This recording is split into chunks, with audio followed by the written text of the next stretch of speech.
Well, hello there, YouTube. You might be hearing a somewhat familiar sound. You're not going to believe this, but look right there. That's the old iron. This thing has been sitting under a cover for 66 days. Those of you that need to hear that in a different form, that's 2 months and 5 days since I've ridden this thing. I can't even believe that. It's been that freaking nasty out here. Really nasty out here. So anyway, I'll get my gear on. I don't want to waste time doing that, and we'll go for a ride. It's made it to, I think, 41 or 42 degrees. Bundled up with my clothes, and that ain't much, but once you get going, and I don't know how long I'm going to be gone, so I need to bundle up. Cold has a way of soaking in. I don't have anything heated here, so it is what it is. There goes my gloves. So I'm gone. I'll be back here in just a moment. Okay, I've made the unbelievably slow and tedious ride down my driveway. Let's see if I can knock some of this crap off of my tires before it flings all over the bike.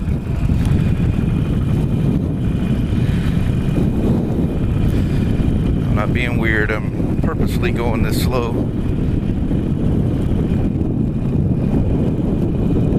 The last video I did on this thing was when I washed it that day. And this could, these little shaded spots, even though it's about 40 degrees out, will absolutely freeze over. I have some video I took on the 72 that I've yet to do anything with. Holy shit, does this thing feel good.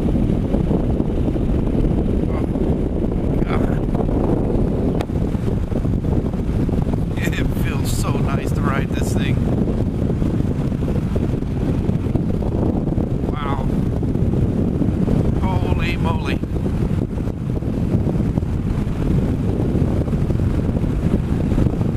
Man, anybody that can ride an iron and walk away and not like it, you gotta be an idiot. That's just my personal thought. You guys gotta remember, I've been doing this for a living for, in February it'll be 34 years. I did take a hiatus from actually working at a shop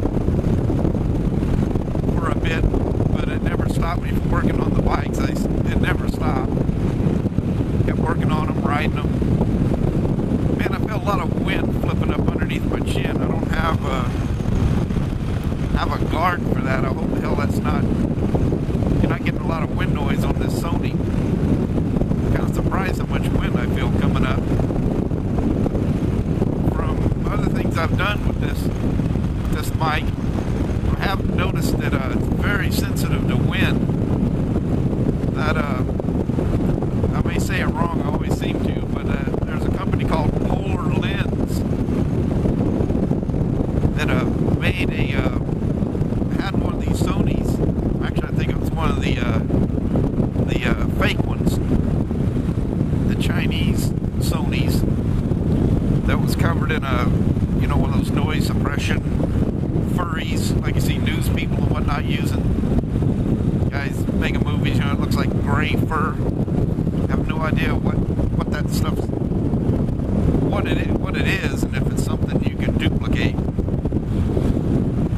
The best one, hey, actually suggests going to Walmart's and getting a furry teddy bear or something and let it be a sacrificial teddy bear for making a furry. But anyway, there's it's it's not available. I emailed them. They sent me back saying that it will never be available. They're no longer selling it, but they're still showing it on their website. But it's also showing it as not available. So, but anyway, they got some videos there to show you the difference between one without the furry and one with. It's pretty amazing. Oh man, I just can't get over how freaking good it feels to ride this thing. Anyway, my point being, I work on, this is what I do for a living, and have for many, many, many years. Probably longer than a lot of my viewers have even been alive. And I mean, we have all the major brands, so I have a choice of pretty much anything I want to buy or ride. And I just got a thing for these little Sportsters. They're kind of raw and just back to the basics of motorcycles. They perform perfectly fine. They handle perfectly fine. It's not a road racer. It's not a drag racer. It's not a super sport. But, you know, the ride is not all about that. You know,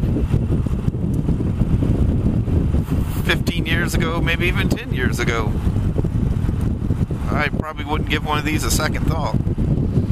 But, you know, it just, you kind of get to a point, you just go, wow, I just want to enjoy the ride. I don't need to go racing around, you know, at track speeds,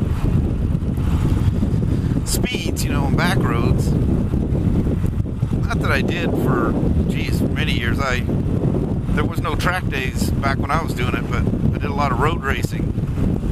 And you learn a lot of respect for not going fast on the street.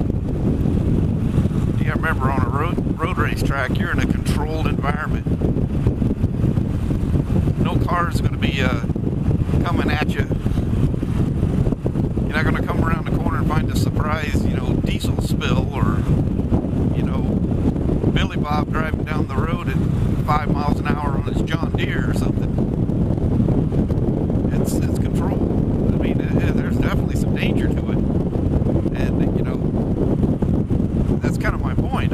You find out just how quick, even in a very controlled environment, how quick your shit can get turned inside out, and you get hurt really bad.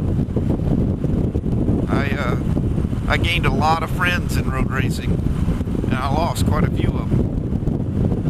You know, they were actually playing around. There was actually a company that had invented it, which I'm sorry to say I don't remember who they are, but invented the air fence. And oddly enough, they had put up an air fence. This is one of the last times I went to the track. They put up an air fence at PIR, Portland International Raceway in Portland, Oregon, and we're testing the thing out. Well, the next race they had out there, there was no air fence because it was right after the Indy cars had been there. And a good friend of mine lost it in turn 9, which is the last turn before you enter the drag strip, which is a main straightaway. Lost it in turn 9, went head first into the hay bales, and you know, he's paralyzed for the rest of his life. Very athletic, very fit, very active young man. And I say young man, he's not much younger than I am, but you know, at the time, this was in 92. It may have been later than 92. Actually, I think it was around 94. Jeez, how could something so significant, you lose the date? You should actually, it's like your anniversary or something, you should remember the exact date. And the weird thing is I always went to the races with him, and that was one race. I had a shop there in Portland, and I just had some jobs I had to get done. I was getting behind, and know, excuses are like asshole. You know, I had to get some shit done, so I didn't go with him. I let him borrow my. Oh no, he had just bought a van. Anyway, I didn't go. And geez, that shit happens. Horrible, horrible. But you know, he's gone on to live a very fruitful life. I haven't you know, met face to face with him in quite some time. But you know, it looks like he's doing good. He's happily married. But anyway, I did just all the way back to the beginning. What my point here was is me saying these things are fun. I'm not saying this just on a whim. You know, I ride everything. I work on everything. You know, we have demos and stuff in the store. I have a choice between a lot of motorcycles. And I, oddly enough, choose a brand that we don't even sell. We don't even sell Harleys. But this is what I like. And I love them. Absolutely love them. I'll take my little back road run here. Oh, look at the gal on the horse. Way cool. I don't know if you can even see that.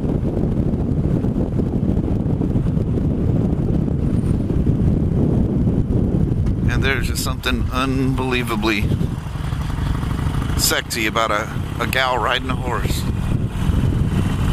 I don't care who you are. You can't love that.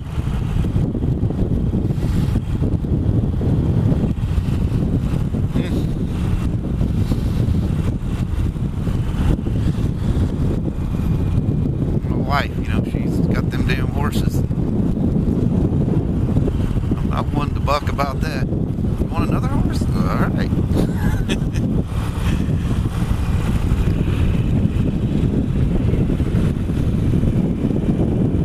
You know,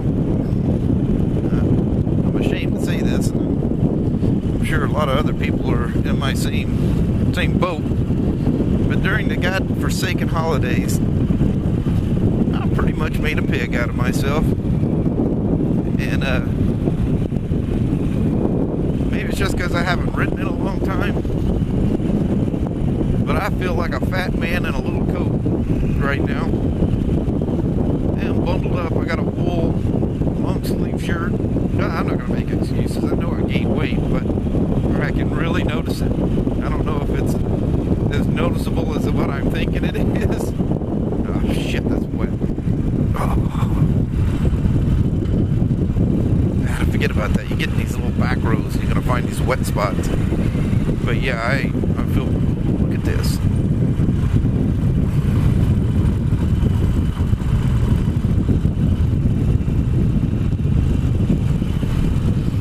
What am I telling you? Am I lying to you? Would I lie to you? Is that not awesome or what? Well, the first one was a guy. Hell, even a guy looks good on a horse. Everybody looks good on a horse.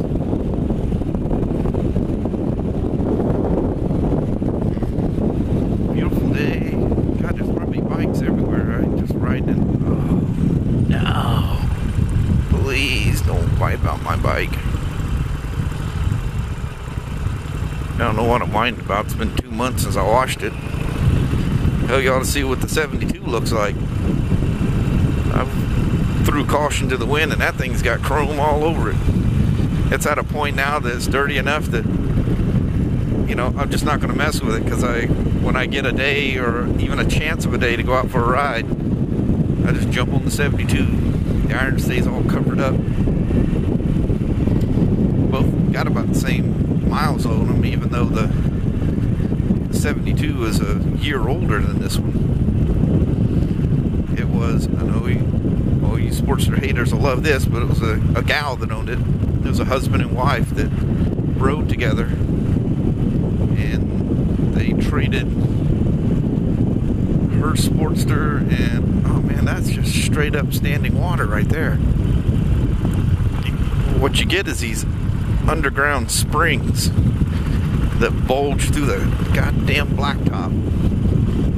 And you won't believe just a little bit of shit you got to go through to fling shit all over this thing. And it being black, it just does not look good. This thing has to stay clean. Man, look at this, just water everywhere. Oh, look at that. That's horrible.